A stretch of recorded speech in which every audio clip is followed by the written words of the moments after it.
So the very first thing we're going to look at is provoking the guard to attack. We know it has a powerful downward blow. It delivers blows from the right most strongly, and those are the ones I'm most expecting to receive.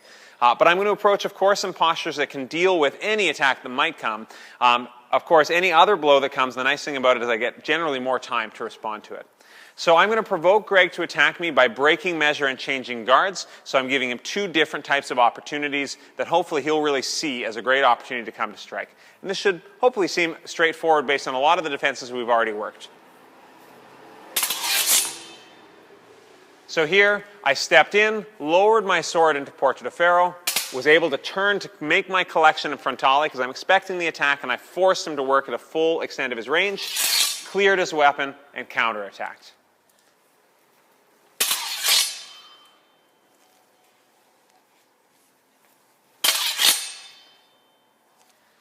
The nice thing about this movement, even if he decided to be tricky and came with a reverso fendente, that same motion makes the defense very, very easily. I'm also taking a small enough step that if things go in a way that I consider to be kind of dicey, I can always just step away from that attack. So I'm not taking some monster step. If my opponent requires that much movement on my part to get a reaction from them, I'm going to approach them with a different type of provocation. Now, here's another one that we can use.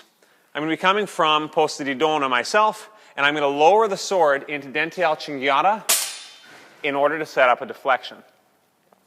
So I'm doing the lowering of the sword here with a passing step into measure. So I've got to start a good distance from Greg. I'm lowering the sword through posta, but I have a tight to my body. Step in, only moving down as far as I need to provoke that attack, then popping up at the false edge and doing our deflection and counter cut.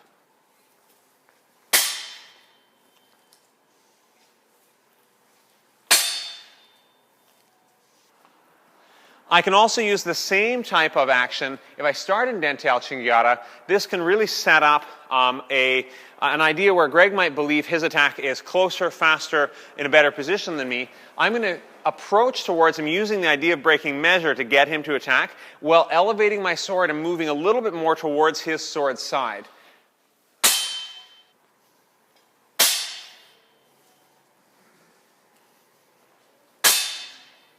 So the nice thing about this approach is that even if Greg is very patient, I can take these small steps in, and I've actually been reducing the distance between my sword and his while putting me in a position that's kind of avoiding the blow that he's going to make to me.